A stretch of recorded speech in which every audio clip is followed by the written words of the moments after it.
Welcome to the Sacred Thread podcast, where we explore spirituality, psychology, and the deeper questions of what it means to be human. I'm your host, Winston Janus. Hello, everyone. Welcome back to the Sacred Thread podcast. Today, I have a very special guest I'm excited to speak with us today, Thomas Jay Oord, who is a theologian, philosopher, and multidisciplinary scholar who directs doctoral programs in open and relational theology at Northwind Theological Seminary and directs the Center for Open and Relational Theology. He's the author or editor of more than 30 books and hundreds of articles. He is known for his contributions to research on open and relational theology and a host of other topics. Thanks for being with us today, Thomas. Yeah, I'm looking forward to this. Yeah. So, well, as always, I say, someone such as yourself, there's so many topics we can get into. Probably not everything today that I'll have hoped we could talk about, but perhaps one place to start, for our listeners who might be new to open and relational theology, you probably get asked this a lot, but how would you kind of summarize some of the key points of your perspective or of open and relational theology? Well, the relational in the word open or the phrase open and relational theology has to do with God not only influencing creation, but creation influencing God. So there's this mutual influence.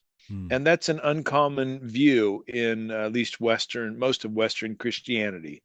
Most of the major Christian theologians and Muslim theologians have said that God is impassible, unaffected, non-relational. But open and relational theology is, in a strong sense, more biblical in the sense that the God described in the Christian scriptures is a God who gives and receives. And then the open part is a little more obscure. It has to do with God's relation to time and the notion that God is moving through time like we are, moment by moment. The past is over for God, the present is really the present, and the future is an open realm of possibilities. And that means that God doesn't predestine everything that's going to happen. In fact, can't even foreknow with absolute certainty all that will happen.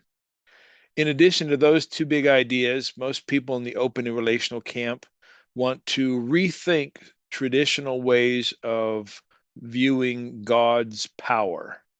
Most of them want to emphasize creaturely freedom and the centrality of love, divine love, and the call for us to love. So that gives you a kind of a brief sketch of open and relational theology. Right.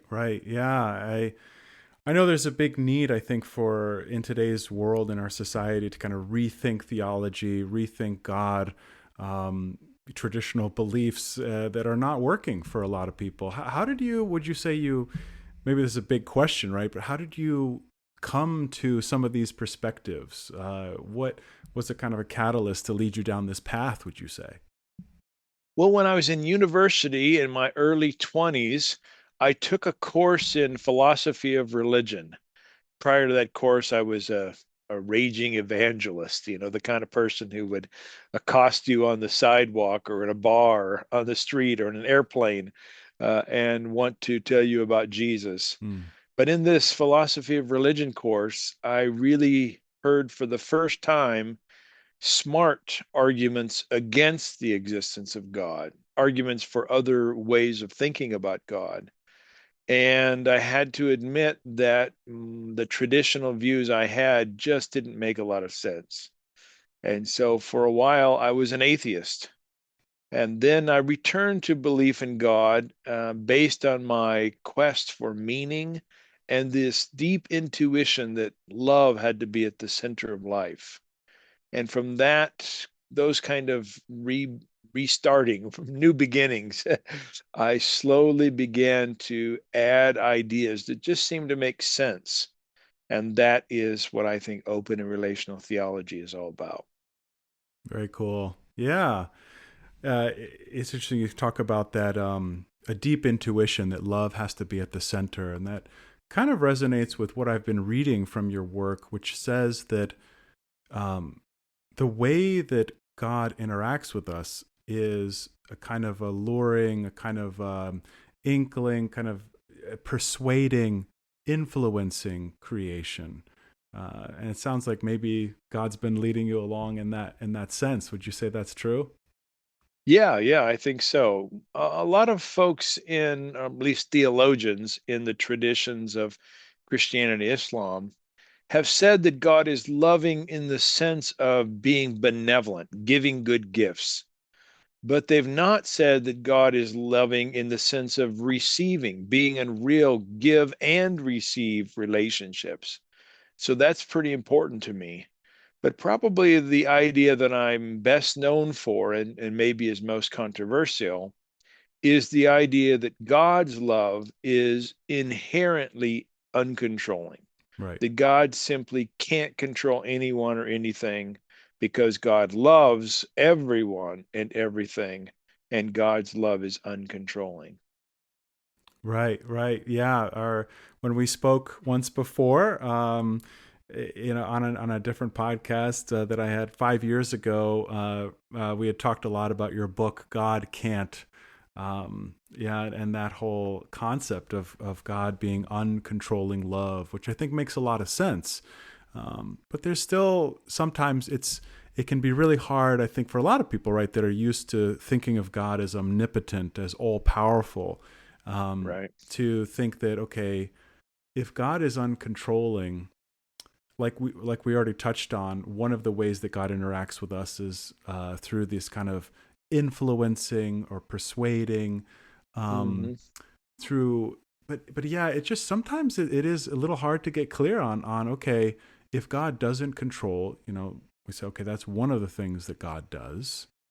Um, but yeah, maybe this gets into, okay, what is the whole relationship between God and creation? How does that there's so many, it just feels sometimes still a little unclear in terms of like and I think even, hopefully it's not too much of a separate question, but like in some of the readings I've read recently that you've put out, kind of that God actually does have a material aspect as well. So I guess the question that keeps circling in my mind is, okay, what is the relationship between God and material matter, creation, and what are the differences or similarities between the two? How exactly do they interact?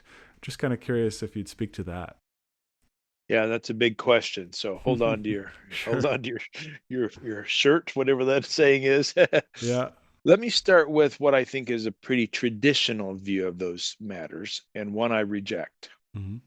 I think a traditional view of someone like maybe Thomas Aquinas, or, well, I'll stick with Aquinas. They would say God is entirely immaterial.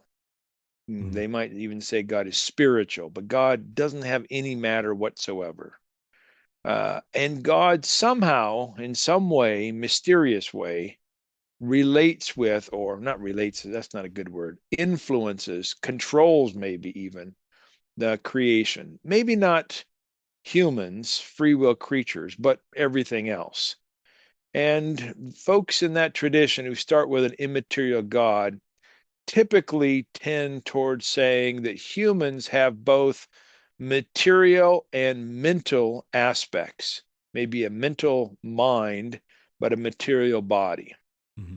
And that way of thinking fits nicely if you think that God interacts with mental creatures like you and me, but it has a harder time accounting for how an immaterial God can interact with, even influence or control an entirely material world or material body.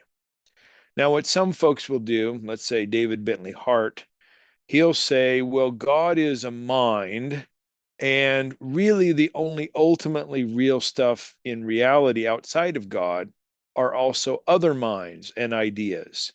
And in that way, kind of dismiss the materiality of the world as somehow secondary, not ultimately true.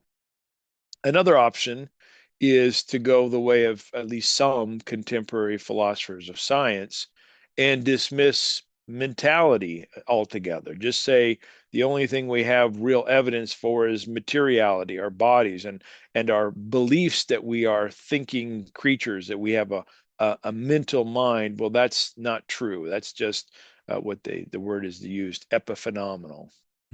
So you've got these competing accounts of God and creation, the nature of God, what God is comprised of, and what creatures in creation are comprised of.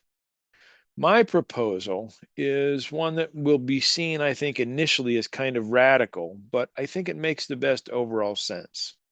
It says this: rather than creation being comprised of some creatures or entities that are entirely material and others, especially human minds, being entirely mental, we should think that all creation, from the most simple to the most complex, has both a material and a mental dimension.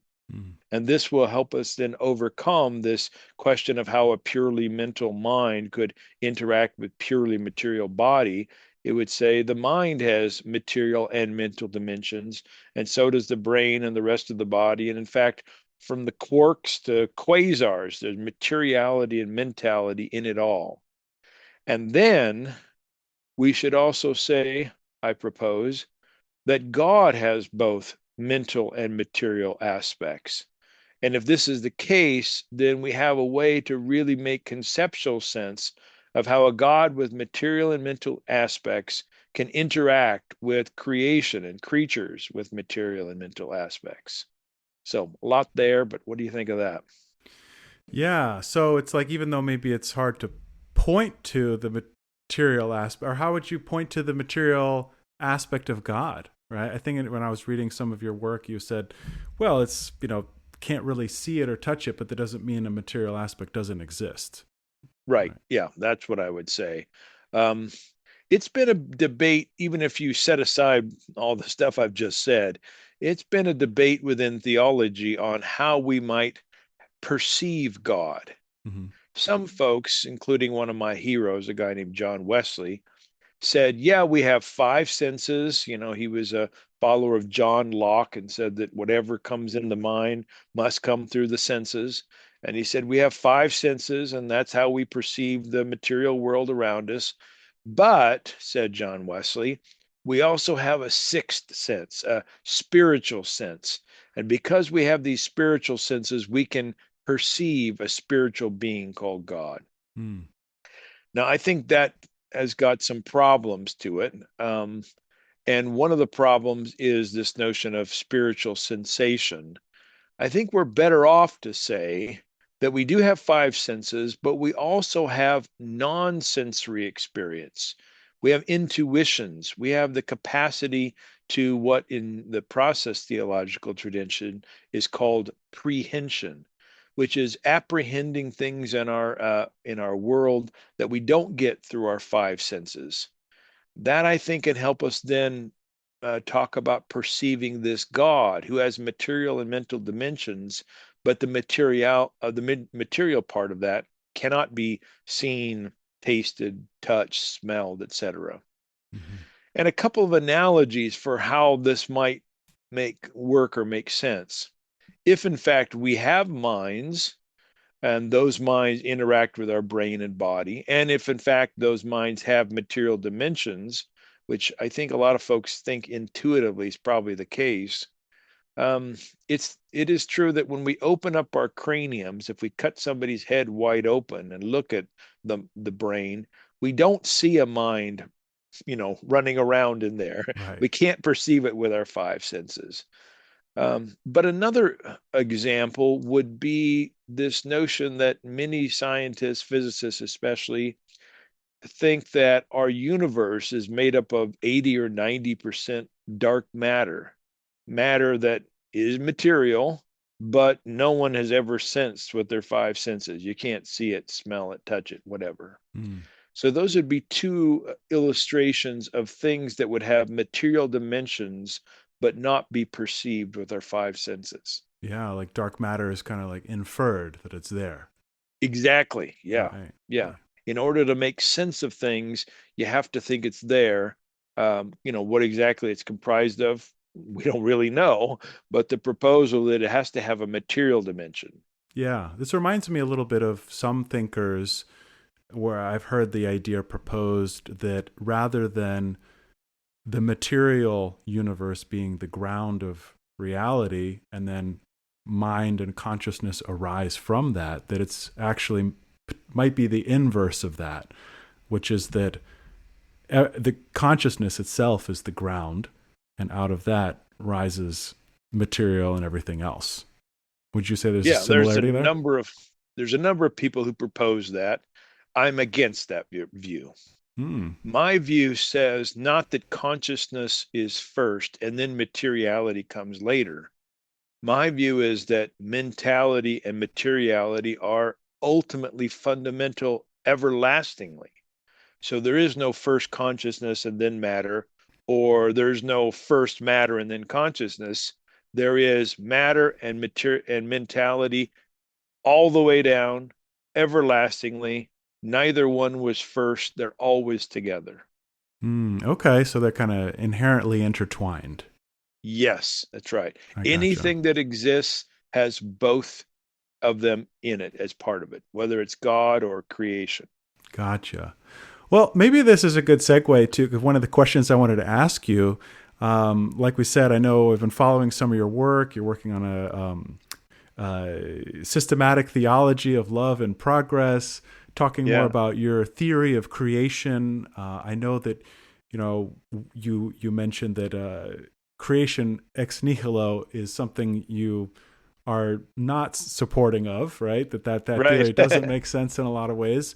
We don't necessarily have to get into that, the reasons why. I'm more curious about your theory of creation. And you kind of have said, from what I've read, right, is that creation.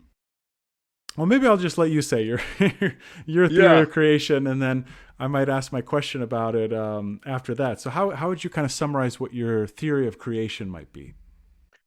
Yeah, my big proposal is that God everlastingly creates out of that which God previously created, and God is motivated by love.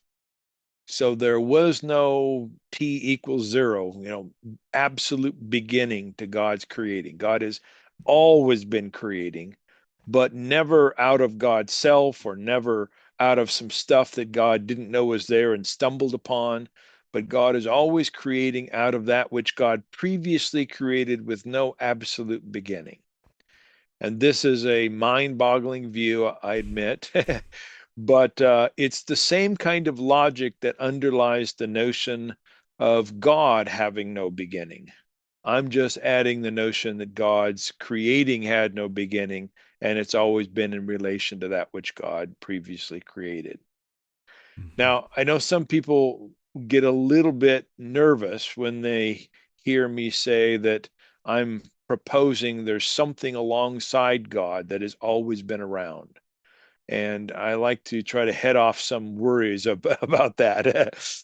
I'm not saying that any particular universe or world is itself everlasting, but I am saying that some kind of a causal chain is everlasting.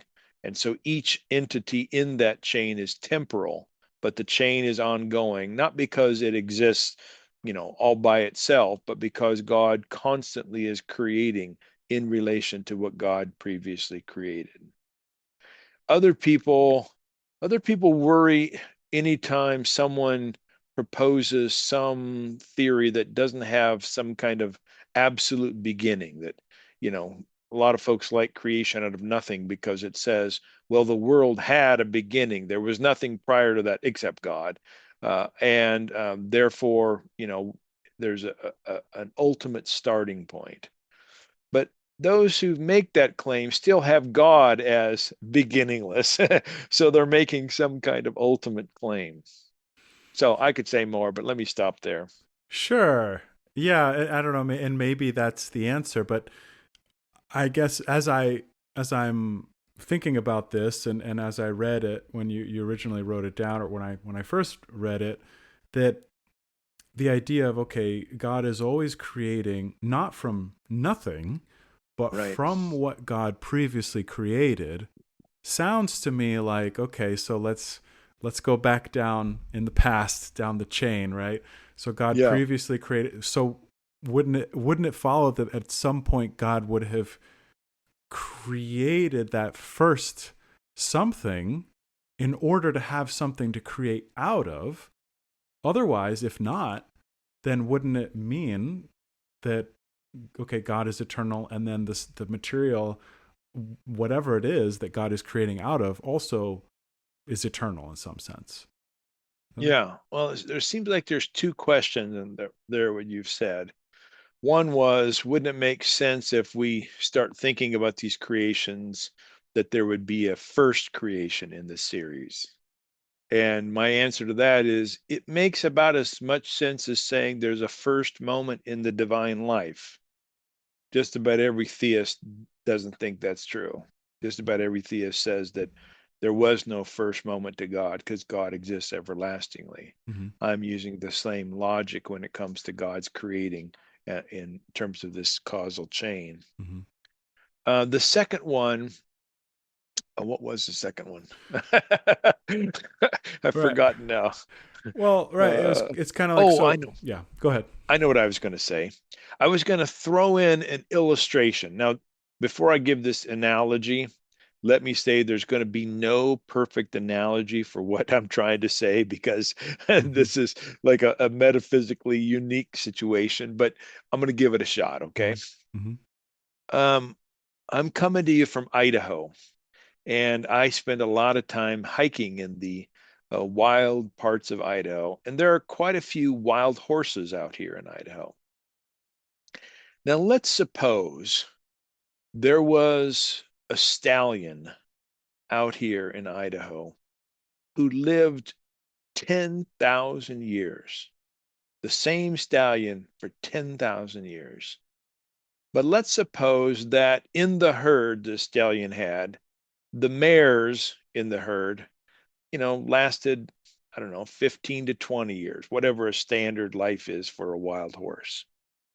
Now, this stallion is, breeding, having sexual relations with these mares, and they have offspring, and that stallion has sexual relations with the females. And so there's this continual creating going on for, as mares come and go, but it's the same stallion the entire time.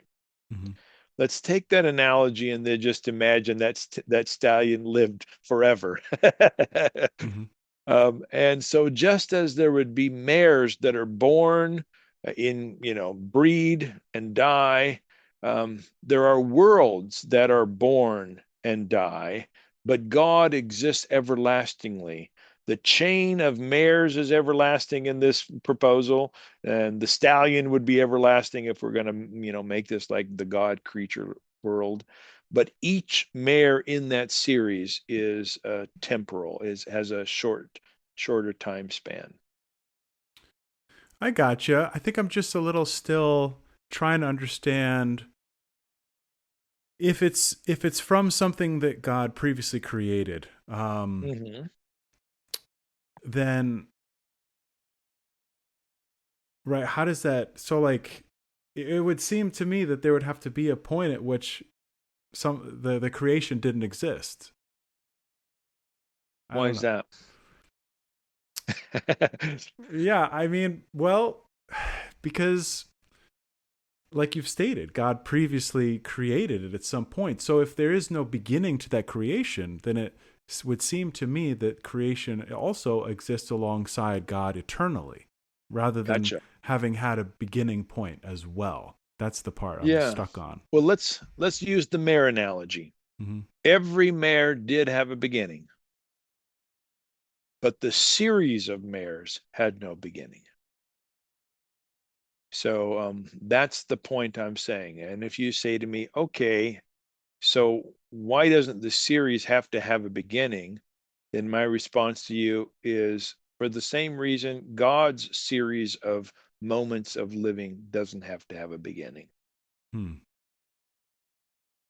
Yeah, I don't know if I could wrap my mind around that one. Yeah, I'll be honest with it's a you. wild one. Yeah. Maybe another. This probably won't solve your issue entirely, but maybe it gives you an idea of where I'm coming from. Hmm. Do you know the old story of the turtles all the way down thing? You ever heard that? It rings a bell. I might need a refresher Yeah. though. Yeah. It's well, this is my version of the story.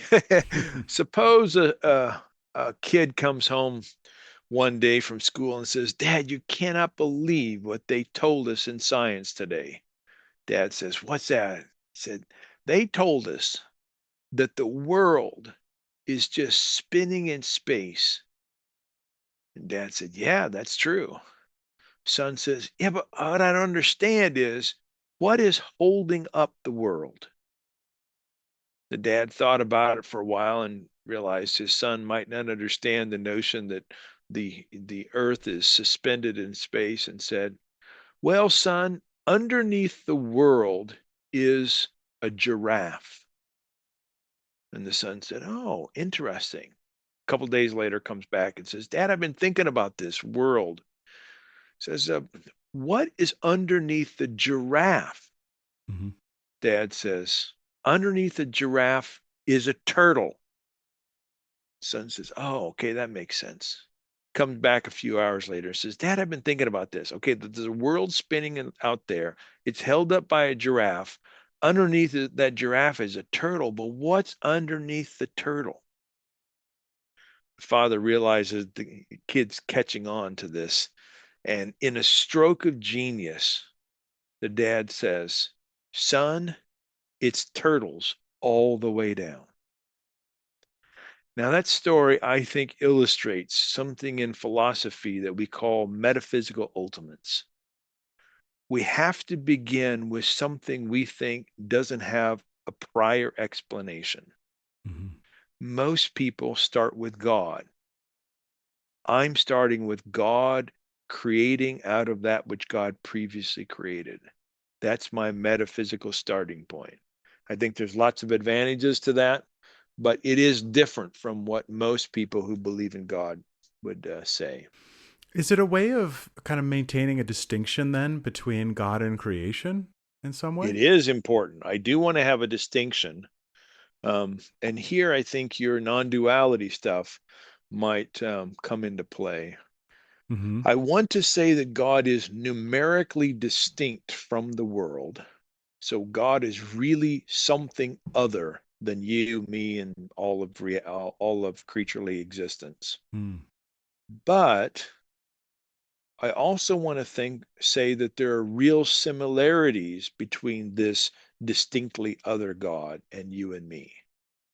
Most in the theological traditions, at least in the West, following Augustine, Aquinas, and others, they've wanted to put God as so radically different, so radically other, that any positive claims about who this God is are suspect. Hmm. This is called what I call it absolute apophatic theology, or some call it negative theology. It's the claim you can't say anything positive about God, you just have to say what God is not. Right. And that is, I think, a strong duality between creatures and God, because God is somehow at another metaphysical plane beyond any words. I'm rejecting that. Hmm. But I'm also not a pantheist who thinks that God equals everything that exists. I think there's a real metaphysical distinction or numerical distinction between God and creation, but I also think they are everlastingly entangled. I call it theo-cosmo entanglement. What do you Yeah. think of that? Yeah, no, it's interesting. I've actually been reflecting quite a lot as part of why I originally reached out to you on your thought and your work and how it matches up against sort of my own worldview and perspective that I've Good. been developing over the last decade or so. I think it adds a lot. It kind of helps to clarify certain things for me. Um, and but yeah, there seems like there's some differences. Like it's not maybe a 100% match, Sure. right? But I would agree. It's like, on the one hand, I have found value in sort of this apophatic way of thinking, because I've been influenced, like I said, by Eastern religious traditions and Buddhism. The past couple of years I spent becoming a certified mindfulness meditation teacher, right? And some of the thinkers in meditation and things like that, they would say that there's a kind of apophatic nature even to, like, you, me, a chair, right? Because you can describe it all day long, but your description is never going to actually be the reality itself. That there's a difference, as they say, between the moon and the finger pointing to the moon. So that all our ideas and concepts, while important, are never going to totally equal the thing that we're trying to encapsulate with those concepts, right? Yeah, I think you added a word there in your summary that is crucial in my way of thinking. Mm-hmm. You first said something like, these two things, what a chair is, our words are never going to describe what it is. And then at the end, you said, pointing to the moon, it's not going to totally describe it. Mm-hmm. And I want to make a distinction between a full and accurate, truthful description of something and a description that has some truth. So I don't think my language can ever capture the whole truth of a chair or another person or God or anything. Mm-hmm. But I do think my language can capture a partial truth. And that distinction is crucial to me Yeah. for making sense of how language might tell us something true about the universe and even God. Right. Yeah, and so there's that side of it, and I agree with that, I would say. But the other side of it, like you said, not being a pantheist, and this one maybe gets a little trickier for me. I wouldn't necessarily describe myself as a pantheist. I like the panentheist, Me too. but at the same time, I do think that there is a kind of right. So like I said, and not only within Eastern religious traditions, but even within the Christian tradition, the mystics, Thomas Merton, Meister Eckhart, even Jesus, right? And Paul, there's something that seems to be going on where in certain places, maybe certain states of mystical union, there's this intuition maybe or insight where a distinction between the divine and the individual self is blurred or maybe even entirely erased. I and the Father are one. I see this in too when I think of when Jesus is talking about whatever you did to the least of these, you did to me. What if that's not metaphorical in some sense? And so, okay, how do we understand that? Well, there's been a few analogies, like it's the distinction between the wave and the ocean, right? That at one level, there's a difference between individual waves, but at another, it's all the ocean, right? I like the fire. It's kind of the same thing, right? But what if God is kind of like this great fire and we are individual sparks? And so I think the challenge that might raise from that is, okay, well, how can God be all knowing and all loving? And when you have murderers and people doing all kinds of crazy things, how can we say that they are also God, right? Maybe that's one objection. But it seems to me like, what if that the divine nature gets obscured in different ways, through thought, through ego, through illusion, through getting over identification with creation, with form, with the constantly changing material reality that exists, that maybe in some sense isn't inherently real in the way that the divine nature or God is real. So that underneath all of that in a way maybe creation is like this expression of God, right?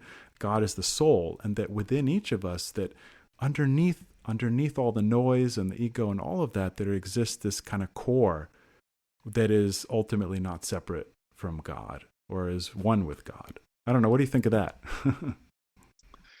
Yeah. I'm sympathetic to your grasping for language to express what I call the entanglement of God and creation. But as your comments might suggest, I still want to make a strong distinction between God and creation Mm-hmm. to avoid pantheism. And one of the reasons that you expressed is that I have an assumption, could be wrong, but my assumption is that God is a perfect being who's perfectly loving. And I know that I'm not perfectly loving. So I don't want to equate God and me, Mm-hmm. or to put it really bluntly, if all things are God, Donald Trump is God. Mm-hmm. And I can't stand that. I can't stand me being God, Donald Trump being God, because I think we both have moral failures, moral problems. So for me personally, grasping for language that talks about this unity without making it identity, that's really important. Um, Yeah. and it's also important. I worry that folks who emphasize the unity dismiss the plurality and the real difference in the world. And so I'm constantly grasping for language that can affirm both difference and similarity. Yeah, I think those are fair points, right? But maybe this is, I don't know, maybe this is my radical kind of Okay. yeah, just standpoint, right? That what I mean, I think I maybe do stand with the mystics and have been hesitant at times to say that, right? But that maybe underneath it all I do believe in that unity. I think you're right that we have to be careful about it. I think the idea that, to say that everything is God, it's hard to find language for that, right? But I actually believe it can be a basis for empathy, compassion, and morality, right? So, Sure. like, take the Donald Trump example. That, okay, I wouldn't say that Donald Trump is a good example of God, right? That we would want to worship Donald Trump in his kind of present form and behaviors and actions, or to justify them or condone them, right? But that perhaps underneath all of the ego, right, and maybe childhood trauma or whatever else, right, that's the kind of wrong views and thoughts and things that have gotten mixed up, that there is the divine spark, we might say, right? That, when he came into the world, right, that it wasn't original sin, in a sense, right? Like a lot of theologians today, I think, right, take issue with, I don't know your stance on original sin, but a lot of people talk about trying to reframe that and talk more about original goodness, right? That through life, it's kind of like going back to the idea of uncontrolling love, that I think in some places where you touched on that God just doesn't work that way. Like that the love, it inherently expresses itself through creation, through giving, through generosity, and it's not in its nature to control or coerce. And that's just kind of how things are, that we live in this universe where pain and suffering are possible. And even despite God's intentions for it not to be that way, that it is that way, right? And you've kind of maintaining that we can still hang on to the God's loving nature, and God's existence. We don't have to throw that out. And maybe I'm trying to say something similar with this, where the incarnation, right, of God into the universe, if we're going to go with that idea, for the moment, inherently involves that risk of getting lost and the divine nature getting obscured and getting lost in illusion and ego and things becoming a mess at certain times and places. Does that make sense? Yeah, I got a couple proposals for you. One is, it sounds like when you talk about the divine nature being, would you say, distorted or lost, or what was the Yeah, word? or over-identified even with Yeah. creation, right? It sounds like that is an epistemic issue. It sounds like you're claiming that there is a divine nature that is somehow what it is by definition. But then there's also our understanding of the divine nature. Mm-hmm. If you're saying our understanding is distorted, I'm totally on board. If you're saying that the nature itself gets distorted, then I think that's a category mistake. I think that's like saying 1 plus 1 could become 3, but for right now it's 2.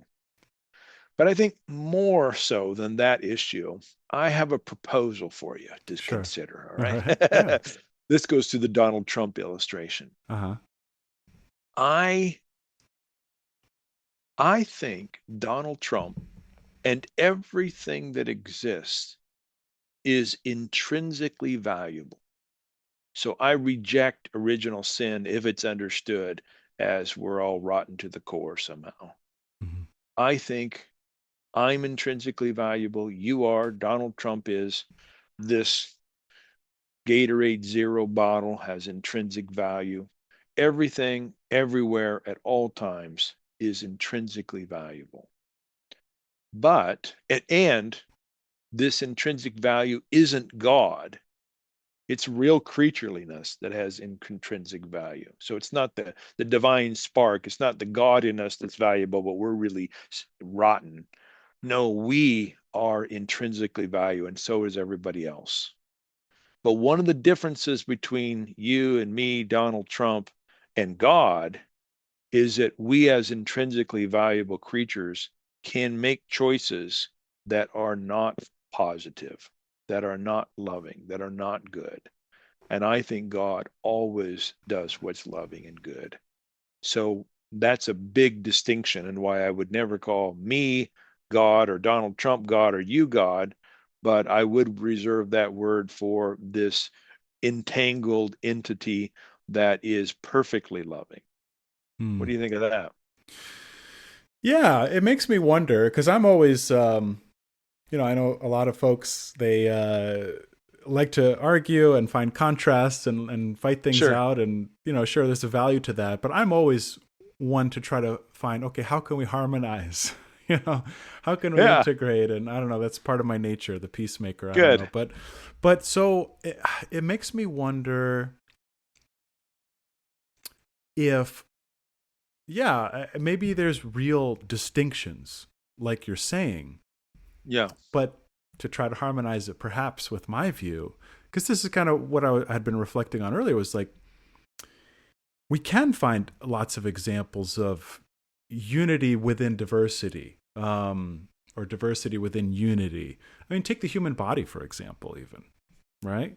Or even the human mind. My day job is I'm a therapist. And so whether we're talking about the body, the body of Christ, right? The Paul talks about the different functions of the hand, doesn't do what the foot does, doesn't do what the head does, the nose, and yet it's all one body, right? Yeah. Yeah. And because I've wrestled with that too. Okay, if I am in some sense maybe one with God, as I've thought, and as all people are, in my view, how does that make sense? How does it make sense for me to talk even Jesus, right? Jesus is right. It's the Trinity. It's three gods, one person. Like Jesus is praying to God, and people have a lot of times have been confused by that. If you see memes like, okay, Jesus is praying to himself, sacrificing himself to himself. And I think too, the psychology part of that I was going to bring up is that I know from my work with people, I mean, internal family systems, there's psychological models that account for, we think we're all just one, it's just Thomas, it's just Winston, but there are these different aspects of our personality, our thought, our emotion, our trauma. And at different times, people say, I don't understand what came over me. I was acting like a totally different person, right? Yeah, yeah. But it was you. So it's like we are, it just, even if we're talking as an individual, it's hard to have like a unified conception of what that means. I don't know. Maybe I'm rambling a little bit. I went in a lot of different directions, but what do you think of what I said? Well, you started off sounding like you're saying something like somehow we're one with one another, one with God.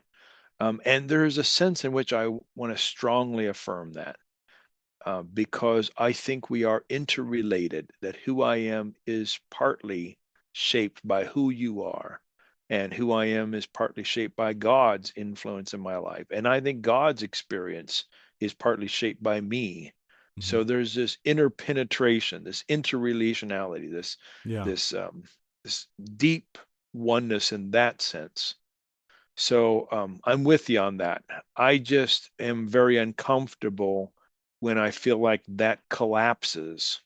Um, take an example. Um, um, Take an example from marriage. When two people get married, a lot of ceremonies will say the two become one. In one sense, of course, that's true. In another sense, we still retain our individuality. And in fact, it might be very harmful if we didn't retain that individuality, right? Especially sometimes women have been felt like they've lost their identity to the husband or the marriage in a marriage. Right. So it seems like the marriage analogy is a way of attempting to talk about some ways in which we are now a new entity, a new community, and yet we don't our individual identities don't collapse or disappear. Mm-hmm. And that's what I want to retain both those notions. Yeah, no, I 100% agree with that. I think we have to be careful with any idea. It could be potentially dangerous, right, in many ways, Yeah. or most ideas. Like you said, like I know that from experience as a therapist that we got to have boundaries. I've seen what that looks like when boundaries get thrown out the window and how damaging that can be. So I do think you're right that a distinction needs to be made, and in fact needs to be made in order to have a relationship with God, I would say, right? Yeah, I hope so. Um, Yeah. It's not a real relationship if they're actually entirely identical, right? Relationality assumes some difference. yeah, exactly. And yet, but it sounds like you hang on to some of the, I like this idea of intertwining or entanglement, that things are Yeah. inherently, and I mean, maybe, is that what you say, what your interpretation is of when we find this kind of oneness language in scripture, where Jesus is talking about, may they be one as you and I, Father, are one. See, that's the part that I get hung up on, is like, Yeah. I see this in the Christian tradition. I see it in scripture. Yes. Um, uh, Paul is no longer I, but Christ lives in me. That oneness language is pretty strong at times. Yeah. And so I'm not, as I understand the kind of discomfort around it that you're expressing in some ways, but I'm pretty attached to it, I would say, because of Yeah. what I see it and how powerful it has even been. And as I've kind of contemplated it, I guess you would say. Yeah. I think there's two ways that I interpret much of the oneness language we find in Scripture. One way is to say that who I am, my experience, is united with others because they directly affect who I become moment by moment. So instead of thinking of myself as like a boxed individual that sometimes allows something to come inside me, I think of myself as a becoming individual who's inherently who I am in part because of what others have done to affect me. So in terms of me being one with God. I'm affecting God's experience. God's affecting my experience. And that's really constituting at least part of what it means to be me and part of what it means to be God. So that notion. The other one is that I think oftentimes we talk about oneness when people are cooperative toward a common goal. So, folks are one last weekend as they marched down the street in the No Kings rally. In one sense, they're individuals, but in another sense, they're one because they have a common goal.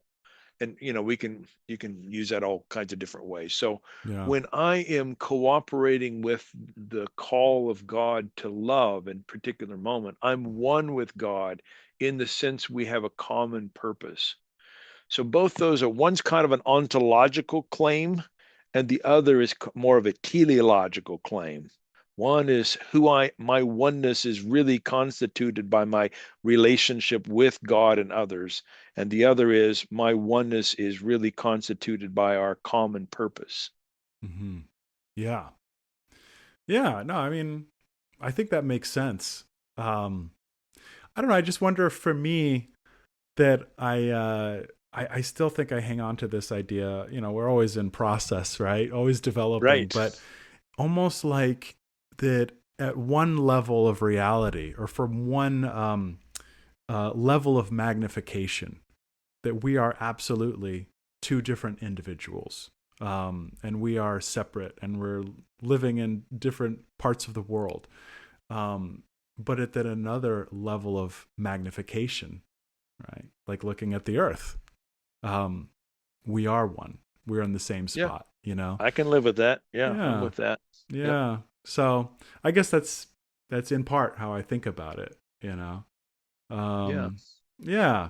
But it's fascinating, but I think it has helped because I think some of the oneness stuff that I've been influenced by um, has made this personal relationship with God a little more difficult to kind of maintain Mm. that different. So to reintroduce that and kind of think new ways about, okay, this is an important question, important ideas that you're bringing to the table about how God works, potentially this idea of love being inherently uncontrolling. And, I think that's part of the Christian tradition, right? Is love is at the core. Love is at the center. God is love, right? So, yeah, I've appreciated a lot of your ideas and work, and it's great food Thanks, for Winston. thought. Yeah.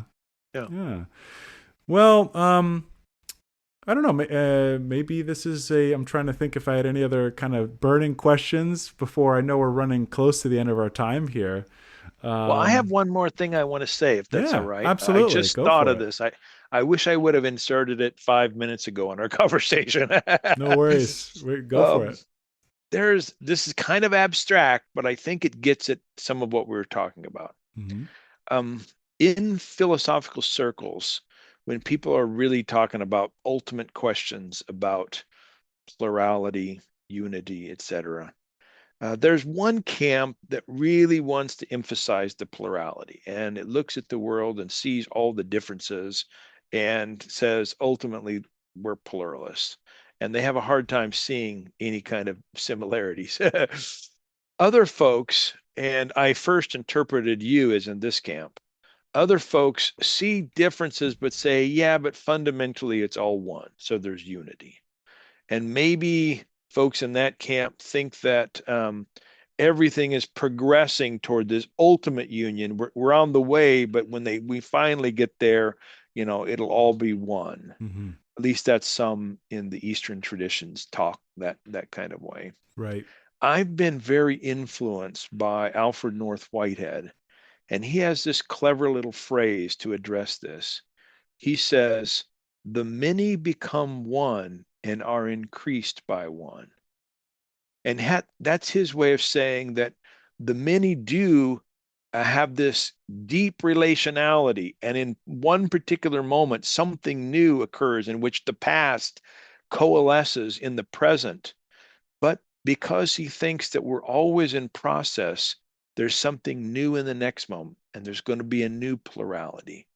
And so, this notion of the many becoming one and increasing by one, ongoing movement, that helps me to bring together, I think, some of the strands that we've been talking about of the importance of both the unity and the differences.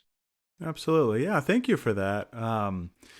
Yeah, I mean, I've been really, I think I mentioned last time we spoke, influenced by the thought of Alan Watts. People who know me Oh, know yeah. I'm very influenced by Alan Watts. Are you familiar at all with his work, just out of curiosity? Just a little bit. I Yeah. just dabbled a tiny bit. Yeah. Yeah, I thought he was kind of a brilliant thinker, very unconventional in some ways, but he really brought a lot of this Eastern thought into Western society, kind of popularized in some ways. He was also an Episcopal priest. I don't know if you know that as I well. didn't know that. No, Yeah, he I wrote didn't a know that. few books on theology in addition to his many works on Oh. Zen and Taoism and those kind of things. But he really emphasized this idea throughout that it's actually the contrasts that exist in reality, black and white, up and down, that actually reveal their unity. That because you can't have really black without white, or self without other, creation without God. Can you have good without evil? Good question, and I think Watts would probably say that you can't. Honestly, Okay. yeah, but there's this like interesting. Yeah, it's where the one side of that spectrum, right? It's funny. I interviewed him last time, Peter Rollins, and I don't know if I fully understood what he was saying back then, but I think it actually matches up with this, because he had a big problem with the yin and yang symbol, the idea that black and white have their own sort of substantive existence in reality, right? That good and evil are somehow equal. But he disagreed with that. And looking back, I don't think I disagree with what he was saying, which is that it doesn't have its own substantive reality, but it's almost like this, hard to put into words, but like he called it a crack in existence, or a vacuum. Kind of like how we describe that evil is the absence of good. Yeah. People have said that. I totally disagree with that, but we don't have time today to go into that. Yeah. I mean, I haven't thought about that idea in a long time, but maybe that's one way to express it. So like you said, I mean, maybe it's a lot to get into, but that was one thing. I forget what I was I feel like there was another point I was going to make about that. Kind of the contrast reveals unity.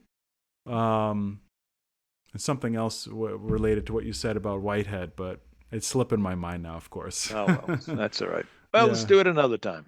Yeah, maybe another time.